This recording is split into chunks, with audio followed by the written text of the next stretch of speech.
Per questo, da oggi in avanti vogliamo dire usciremo presto, anziché io resto a casa, per cambiare la prospettiva, che ci deve portare a fare qualche piccolo sacrificio oggi per consentire a tutti noi di poter gioire ancora di più domani.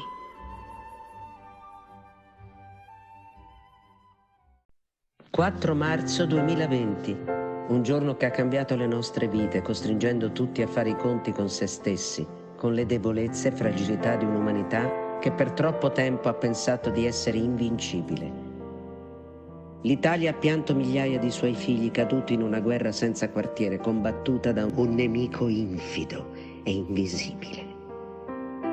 Ma la terribile crisi sanitaria ha portato alla luce le capacità degli italiani di reagire, contrapponendo alla morte e al silenzio, rotto solo dalle sirene delle ambulanze, un urlo muto ma potentissimo, fatto di solidarietà, abnegazione ed eroismo.